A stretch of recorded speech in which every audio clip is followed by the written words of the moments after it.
uma palavra que venha nutrir a nossa fé. Como preguei na terça-feira passada, sobre o apóstolo Paulo ensinando a Timóteo que ele deveria manter a sua fé. Nessa época, nesse momento crucial que estamos vivenciando, temos que manter a nossa fé. E para mantermos a nossa fé, existem princípios da Bíblia para que a nossa fé esteja de pé, a nossa fé esteja pronta. Antes que eu comece a pregar, eu lembro-me de uma história que eu li um tempo no livro. Eu estava lendo essa história num livro um tempo e eu estava me lembrando, sentado aí me lembrando, enquanto os meninos cantavam, enquanto o Roberto orava, eu me lembrava. E eu me lembrava sobre as visões que cada um tem no seu coração e aquilo que as pessoas recebem de Deus. A história quando li aquela história hoje, eu li a história que um certo velho passava. Enquanto o velho estava passando, tinha um fazendeiro e a casa dele grande. Ele estava derrubando a sua árvore, estava derrubando uma árvore. Era uma árvore muito grande. E esse senhor passava e perguntava: mas por que vocês estão derrubando essa árvore? Ele disse: essa árvore só dá trabalho. A árvore que tinha servido para fazer sombra para muitas pessoas. Aí ele perguntou para aquele homem que estava derrubando a árvore: você me dá esse tronco dessa árvore velha para me levar? E a história diz que o velho pegou e levou o tronco para a casa dele e colocou no centro da sua casa, da sua cabana velha, um homem pobre.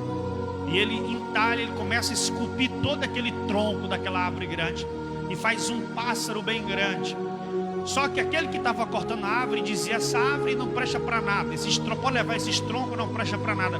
Mas aquele velhinho, embora seja velho e pobre, mas era um homem que ele estava vendo outra coisa. Ele pegou o tronco, levou o tronco, e pegando aquele tronco, ele esculpiu uma ave, um pássaro grande daquele grande tronco, e colocou fora da sua casa. E passando-se uma semana, passou um senhor, um fazendeiro rico, quando viu aquela ave esculpida em uma madeira, perguntou quanto ele queria por aquele tronco, por aquela ave desenhada na madeira. Quanto o senhor quer? Ele disse o preço. Aquele homem colocou no seu carro e levou aquele tronco de ave formado de ave, e ele ficou sentado contando o seu dinheiro. Ou seja, perceba, Júnior, que o homem que estava derrubando a árvore via aquela árvore, aqueles troncos de madeira, como empecilho. Mas um velho que passava não via um tronco de madeira. Ele estava vendo uma ave esculpida ali. E levou, esculpiu a ave, esculpiu e vendeu pelo um dinheiro que ele quis. Vendeu pelo dinheiro que ele quis, pelo valor que ele quis, pela visão que ele teve. Perceba que ele viu uma ave esculpida naquele tronco velho, enquanto outras pessoas viram apenas tronco velho. Ou seja, nós podemos olhar na mesma direção. Algumas pessoas podem olhar na mesma direção e cada um vê alguma coisa diferente. Nós podemos olhar para as mesmas coisas e alguns vê uma oportunidade e outros vê um problema. Uns olham para a mesma coisa, um olhou para aquela árvore e viu um problema, viu aquele tronco de madeira e viu um problema. O outro olhou e viu uma ave esculpida nela.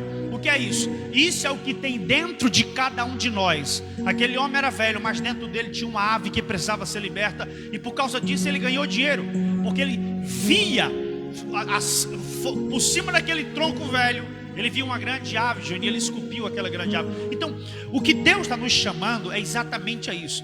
É ver com os olhos do nosso coração. Quando nós enxergamos com os olhos do nosso coração, quando enxergamos com os olhos do Espírito Santo, nós olhamos para uma direção, enquanto as outras pessoas não conseguem ver saída, não conseguem ver oportunidade, não conseguem ver solução. Nós que temos a fé em Jesus e que cremos em sua palavra, que cremos no Deus Pai Todo-Poderoso e temos a pessoa do Espírito Santo em nossa vida, o Senhor nos traz essa visão. Mesmo que as pessoas digam está difícil, mas nós vemos uma porta, uma luz que clareia, que encandeia. Enquanto as pessoas dizem está vindo de mal a pior, nós pela nossa fé encontramos uma solução, uma esperança, que é Jesus. Nós devemos ver, como cristão, devemos ver o que outras pessoas não estão vendo, porque a fé faz você ver, Júnior, o que ninguém viu ainda. A fé faz você ver antecipadamente o que você deseja, porque essa é a fé. Deus é o maior exemplo de quem pode ensinar a gente a ter fé.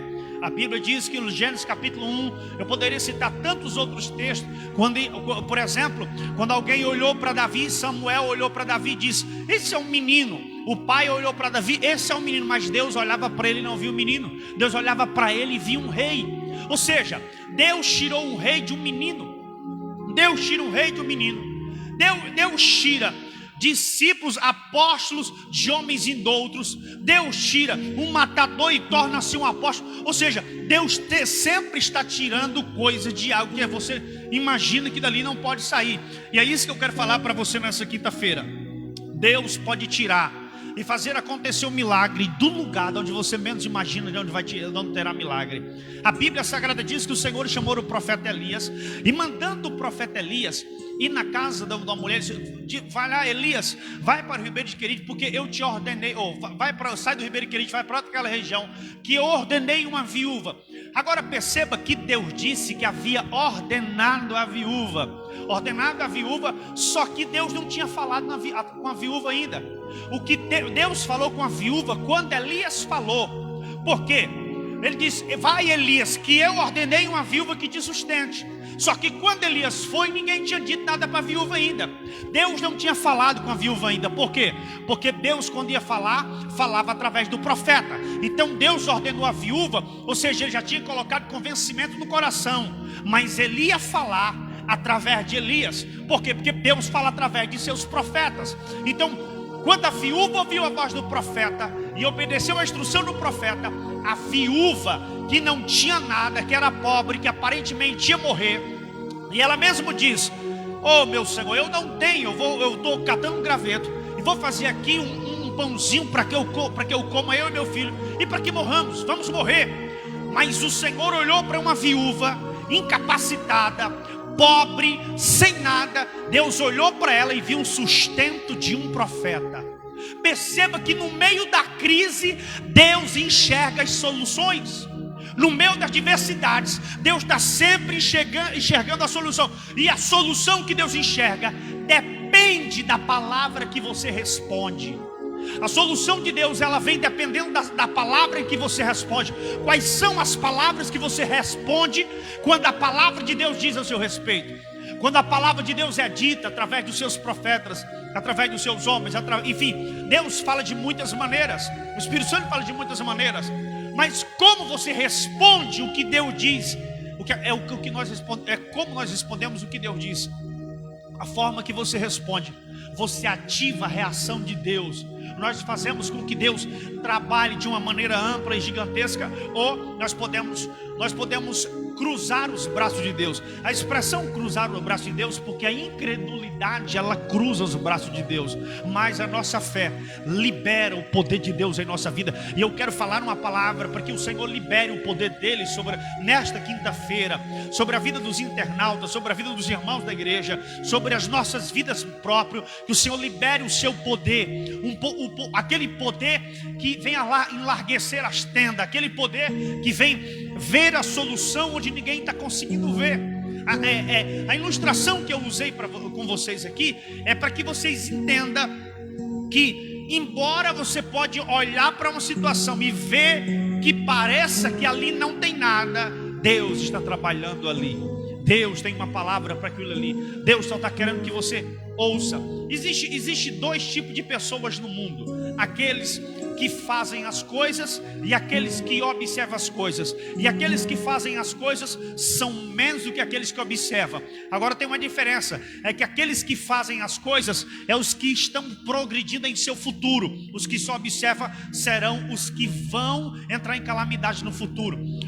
Ou você entra dentro daqueles que estão dispostos a cumprir a vontade de Deus, ou você entra no nível daqueles que ficam só observando, que ficam por fora, mas não é aquele que entra para dentro. Nós não estamos vivendo em um tempo, e o tempo é do fim, o tempo não é muito bom, onde os maiores sinais da vinda de Jesus não está nos acontecimentos cataclismo ou nos acontecimentos escatológicos que nós vemos. Os maiores sinais da vida de Jesus está quando nós olhamos para os seres humanos. Quando você olha para as pessoas e vê o amor de muitos se esfriando.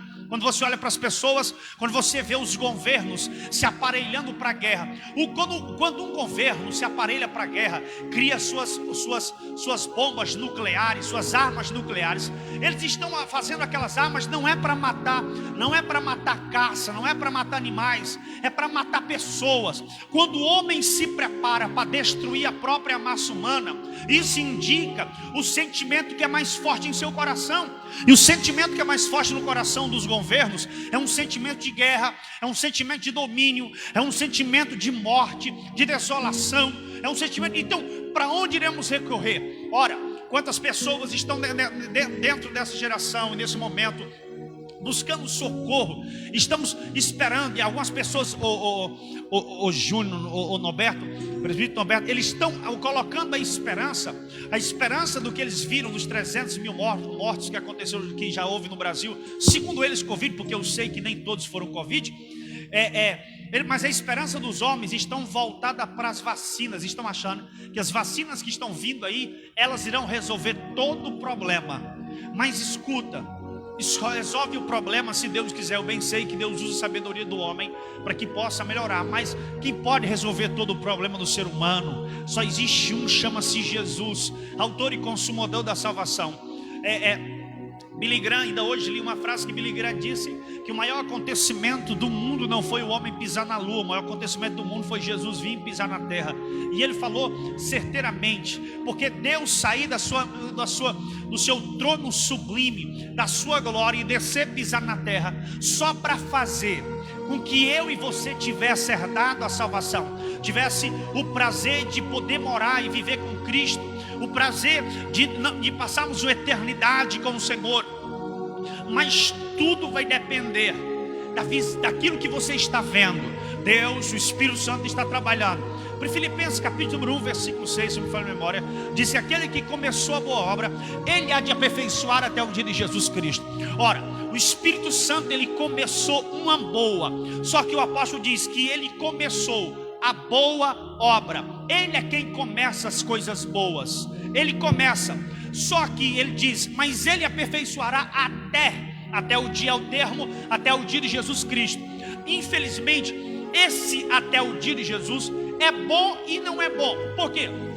Porque quando chegar o dia de Jesus Cristo, para alguns, que isso é falando isso é falando do arrebatamento, isso é falando do juízo, para alguns será trágico até esse dia, porque alguns não entrarão, não terão oportunidade. Até o dia de Jesus Cristo, alguns só ficarão prontos no dia, mas felizes são aqueles que estiverem prontos antes daquele dia, porque ele começou a boa obra.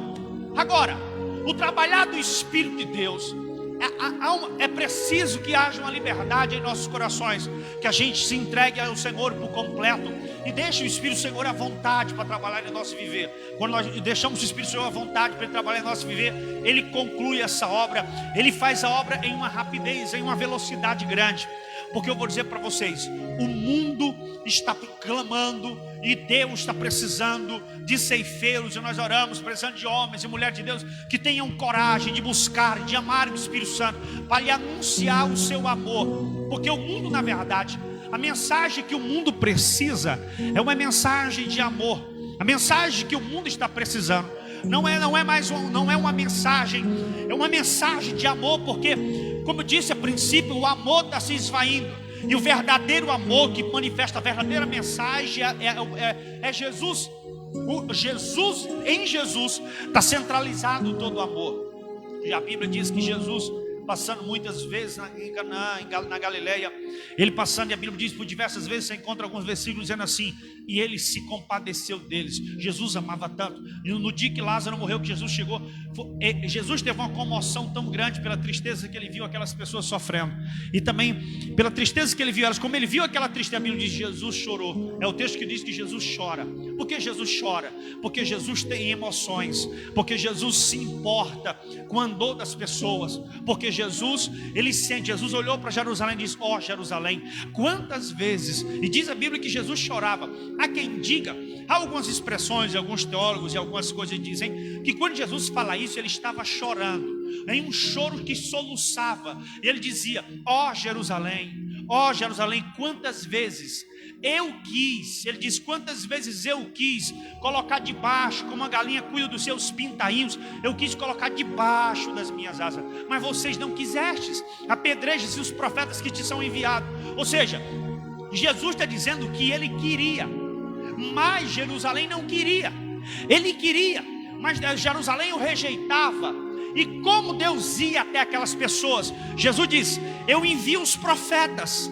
Eu envio os profetas, e quando os profetas vão, Deus vai através dos profetas.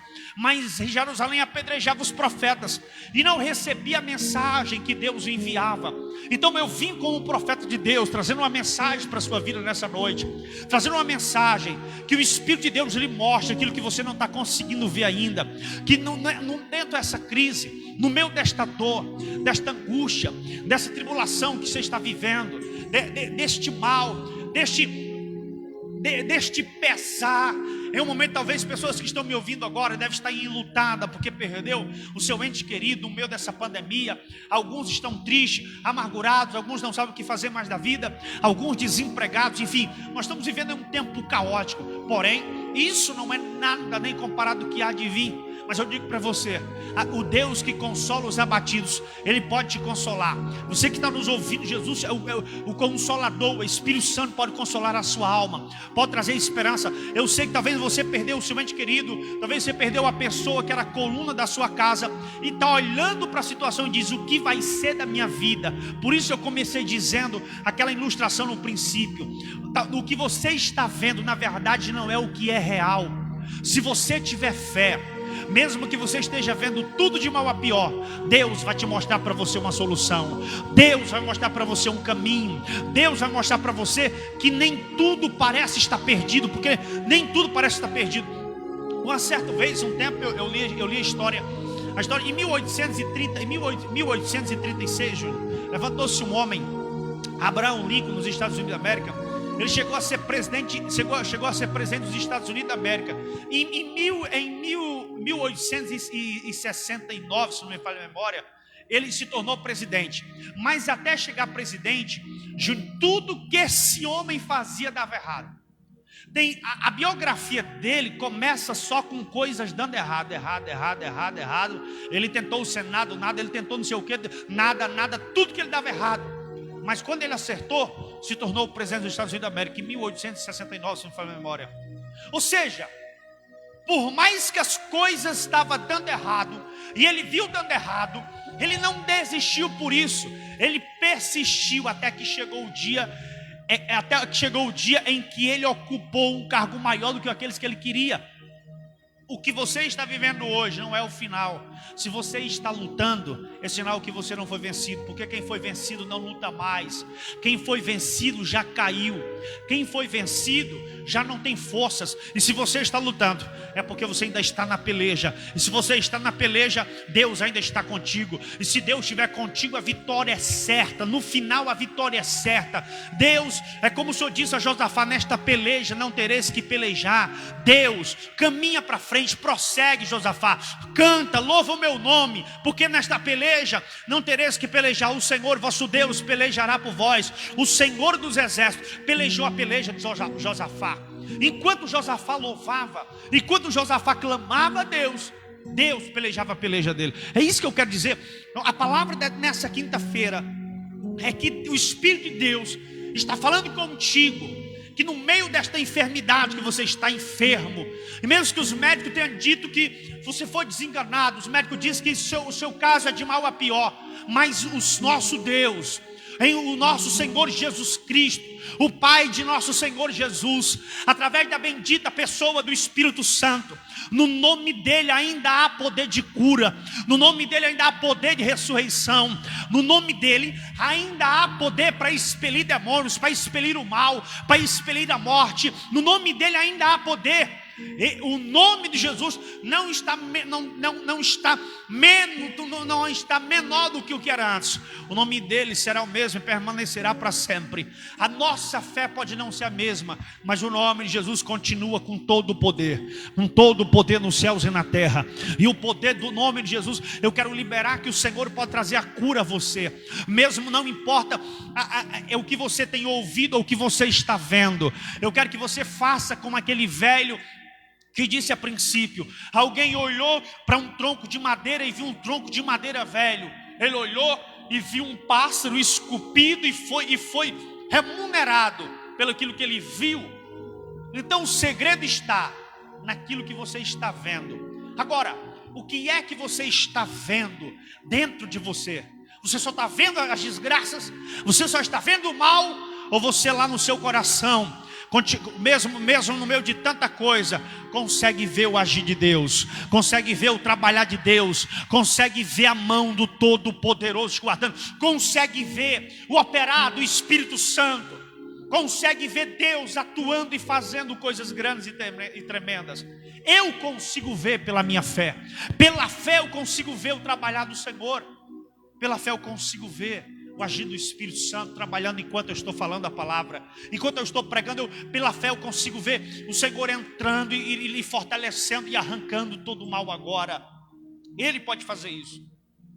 A Bíblia diz, irmãos, que quando o Senhor, em Gênesis capítulo 1, ele olhou para a terra, que ele olha para a terra, ele vê um mundo de trevas, mas ele não falou o que ele viu, ele falou o que ele queria que acontecesse.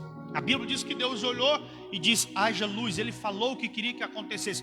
Por quê? Porque Deus conseguiu ver a luz no meio das trevas, e ele profetizava luz no meio das trevas. Eu quero dizer para você, enquanto você vive um momento de crise, enquanto você vive um momento, eu quero que você veja a luz do Senhor agindo em sua vida. Sinta o poder do Senhor agindo na sua vida e trazendo cura. Sinta o poder do Senhor entrando na sua vida e trazendo a restauração, expelindo este mal da sua vida, porque Deus pode fazer isso.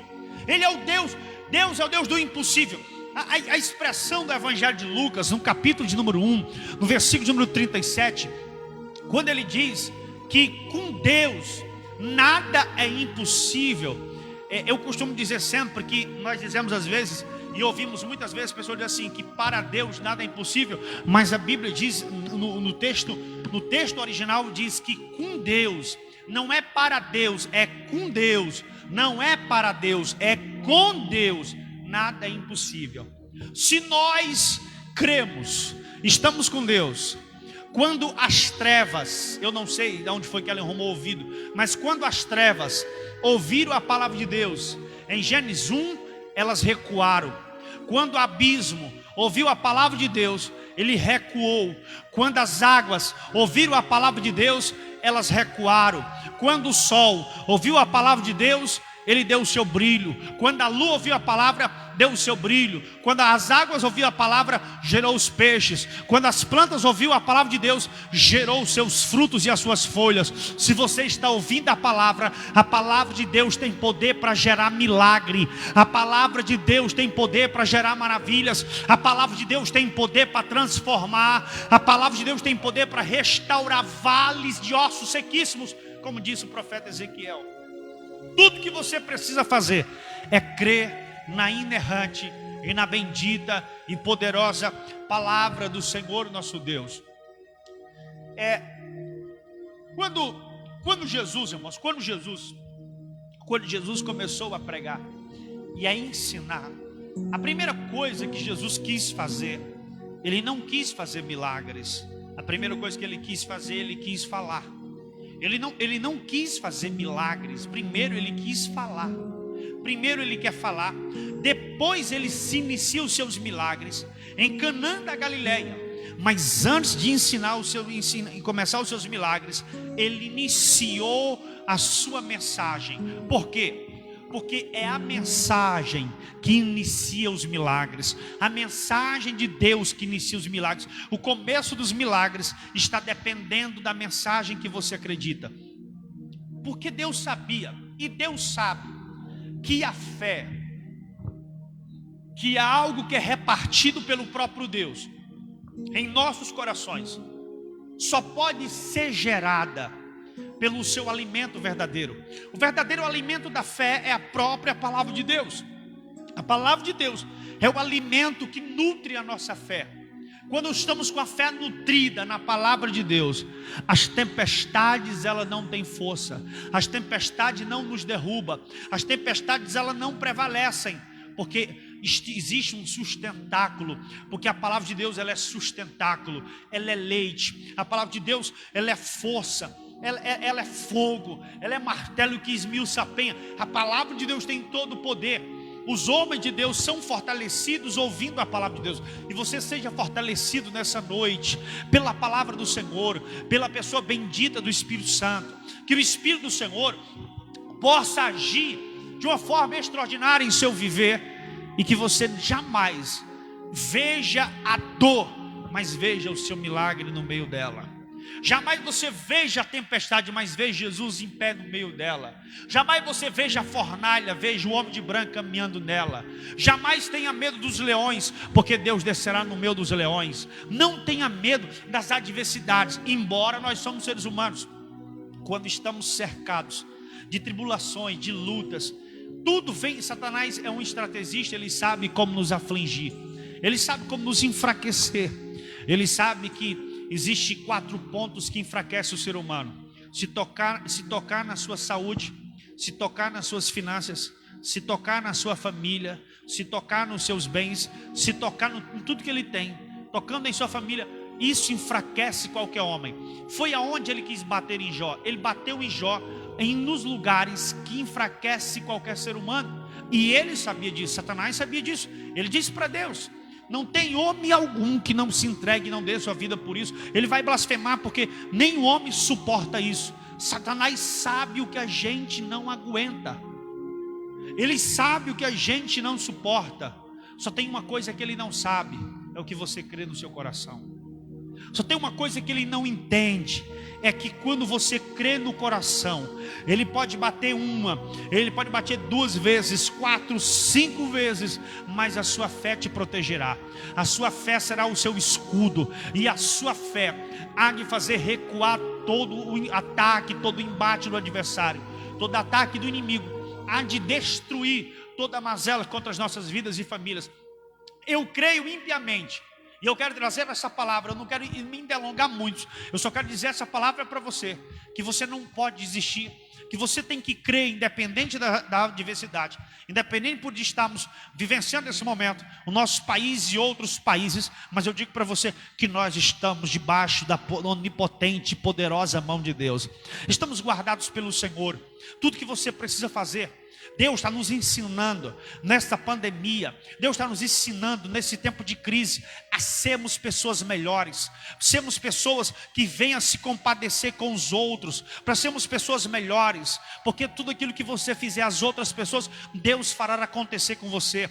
O Salmo 41 diz que quando acudimos o necessitado, Ele libera 7 bênçãos sobre aqueles que ajudam os necessitados. O Senhor está vendo, o salmista do Salmo 41, ele está vendo a lei de compartilhamento. Quando nós compartilhamos com os necessitados, Deus compartilha suas bênçãos e o seu favor conosco. Deus quer compartilhar o favor dele com as nossas vidas, mas ele quer ver o quanto nós estamos compartilhando o nosso amor, o nosso se importar, uma mensagem. As pessoas, uma parte das pessoas hoje, elas não estão carentes às vezes. Alguns não estão carentes nem mesmo de comida. Elas estão carentes às vezes de uma palavra de ânimo, em uma palavra de conforto, em uma palavra de fé, em uma palavra que venha nutrir para poder fazer sucumbir a ansiedade, a depressão. As pessoas estão precisando ser renovadas pelo Espírito Santo. Algumas pessoas estão precisando que você coloque um bom dia para elas, porque o que está enfraquecendo o ser humano no meio de tudo isso é a mente das pessoas, o psicológico, o coração das pessoas estão enfraquecidos por verem notícias e mais notícias de tragédia, mas acima de todas as notícias, nós temos uma notícia maior do que as notícias de tragédia. A palavra evangelho significa boas novas. Boas novas quer dizer boa notícia. No evangelho de Lucas, no capítulo número 1, o anjo diz para ela, Maria, em umas versões, nas versões NVI diz assim: eu vim te trazer boas notícias. É isso que o evangelho representa. Boas notícias, não é má notícia. O evangelho representa boa notícia. E o que eu estou trazendo para vocês nessa noite, é trazendo no meio de tantas má notícias, no meio de tantas más conversações, de tantas coisas, eu vim trazer boas notícias da parte do Senhor. E as boas notícias que eu trago é que, independente de qualquer coisa, Deus ainda pode fazer. Deus ainda é Deus. Deus ainda está no controle da vida daqueles que entregam a sua vida a Ele. Deus ainda tem o controle da história, da história profética desta geração. Ele deixa os homens livres. Ele deixa os homens decidir o seu futuro. Mas no final, todos irão dar cabo do projeto que Deus preparou para esta humanidade. O anjo disse para Maria, Maria, eu vim trazer uma notícia de boas novas. É uma notícia de boas novas. Isso no Evangelho de Lucas, no capítulo 1, a partir do versículo 27. Ele diz que está trazendo boas notícias para ela. E boa notícia, e o bom é que o anjo disse para Maria que essas boas notícias não ficaria somente nela. Era boa notícia que ia até ela e dela se expandia para o mundo. E até hoje eu estou trazendo as boas notícias que Gabriel trouxe para Maria. Eu estou sendo um anexo, eu estou pegando um anexo, eu estou ratificando a notícia que o anjo trouxe para Maria. No Evangelho de Lucas, eu vou até ler Lucas capítulo número 1, versículo 28, é escrito assim: e entrando o anjo, aonde ela estava, disse: alegra-te, ó favorecida, o Senhor é contigo. Ela, porém, ao ouvir estas palavras, perturbou-se muito, pois em pesar que significar que saudação é essa. Aí o anjo continua falando com Maria. Nos versículos seguintes, o anjo, acho que é o versículo de número 34, ele diz assim: então disse Maria o anjo, o versículo de número 35, melhor, e respondeu-lhe o anjo: descerá sobre ti o Espírito Santo, o poder do Altíssimo te envolverá com a tua sombra, e por isso o santo que há de nascer de ti será chamado Filho do Deus Altíssimo. E quando o anjo disse para ela que em todos esses textos, quando você lê o texto, quando ele diz que é trazendo boas notícias, boas novas a esta mulher, ele está trazendo as boas notícias ao mundo, que o problema que o mundo tinha seria resolvido pela notícia que ele trazia, a notícia que o Messias iria nascer. Ora, João Batista diz: eis o Cordeiro de Deus que tira o pecado do mundo. O problema do mundo era o pecado. O problema da geração, da nossa geração, é o pecado. O problema dos homens é o pecado. O que está destruindo as almas dos homens, o que está destruindo as almas das pessoas, é o pecado desenfreado, o pecado fora de si. Mas aquele que resolve o pecado, aquele que perdoa o pecado, aquele que pode restaurar a sua vida, se você se arrepender, se você entregar sua vida a Jesus e se arrepender dos seus pecados, Ele pode fazer muito mais além daquilo que você pede ou daquilo que você imagina. Deus, o Espírito Santo, te traz umas boas notícias nessa noite. Independente da adversidade, Deus tem boas notícias para ti. E o Senhor manda te dizer nessa noite: independente do que você vê, veja um milagre. Veja Deus fazendo quando ninguém está vendo. Veja como um sábio. Não olhe com os olhos, não veja com os olhos. Enxergue com o coração. Melhor, não enxergue com os olhos, veja com o coração. Os olhos conseguem ver o que está aqui, mas o coração consegue enxergar o que a fé diz. E a fé, ela tem que falar, ela tem que ver além, ela tem que falar além, ela tem que ir além do que os seus olhos estão vendo. Os olhos só conseguem ver aquilo em limites, mas o seu coração, e a sua fé pode ver o impossível. Se você vê o impossível, você irá atrelar teu coração à vontade de Deus. Você irá conectar teu coração à mente de Deus. Você irá ligar o seu coração em um pensamento do Espírito. Porque eu costumo dizer sempre que o maior trabalhar do Espírito Santo é nos fazer voltar a pensar como Ele pensa. É para nos fazer pensar como Deus pensa. Mas pastor, sim, porque o próprio Paulo escreveu aos Coríntios capítulo número 2, quando ele diz que Deus nos revelou pelo Espírito Santo, e no versículo final ele diz assim: porque nós temos a mente de Cristo. Ou seja, se temos a mente de Cristo, o Espírito Santo está trabalhando para nos fazer pensar como Cristo pensa. E Cristo não pensa em derrota, porque Ele não viu derrota.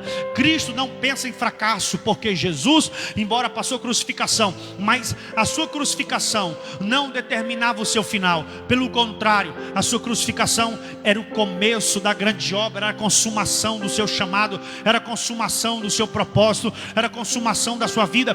E por isso eu digo para você: não despreze o dia da sua crucificação, porque Deus sempre prepara um dia de ressurreição para compensar a crucificação da sexta. E Ele prepara 40 dias para compensar os dias em que você passou no deserto. Deus há de compensar. Eu tenho boas notícias de Deus. Deus irá compensar a nossa fé. O Senhor não desiste da gente, ainda mesmo que a gente desista de tudo, ainda mesmo que a gente desista de Deus, ainda mesmo que a gente desista das pessoas, ainda mesmo que a gente vai desistir da fé, Deus continua crendo e que Deus continua confiando em você. E é por isso que eu quero trazer essa palavra sem muita delonga. Já finalizando esta palavra, quero fazer uma oração por você. Quero fazer uma oração por sua casa, por sua família. Eu quero dizer para você: faça como eu disse, enxergue, veja o que os seus olhos não estão vendo. Veja pela fé. Enquanto alguém olhar e disser: isso não vai, isso não presta, isso não tem, você diz: eu estou enxergando com os olhos da fé, e eu vejo que daí eu vou fazer alguma coisa. Desta coisa pequena, desprezada por pessoas, Deus poder fazer grande através de vocês. Como eu disse a princípio, o velhinho ia passando enquanto derrubava um tronco de madeira. Enquanto o dono do tronco dizia: é um tronco velho, o velho olhou e disse: eu vejo um pássaro esculpido aí. Quando ele esculpiu o pássaro, aquele pássaro que ele esculpiu, na verdade, estava preso dentro dele. E ele libertou aquele pássaro quando esculpiu aquele pássaro naquele pedaço de madeira.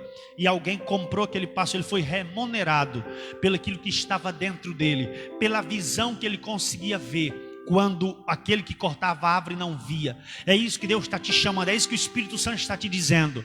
Veja o que as outras pessoas não estão vendo.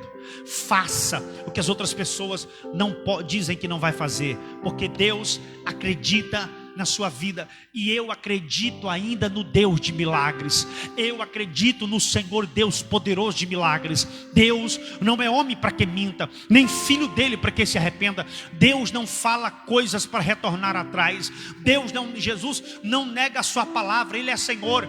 Por isso Ele é Deus, por não mentir. Por isso Ele é Deus, por não ser entendido pelo ser humano.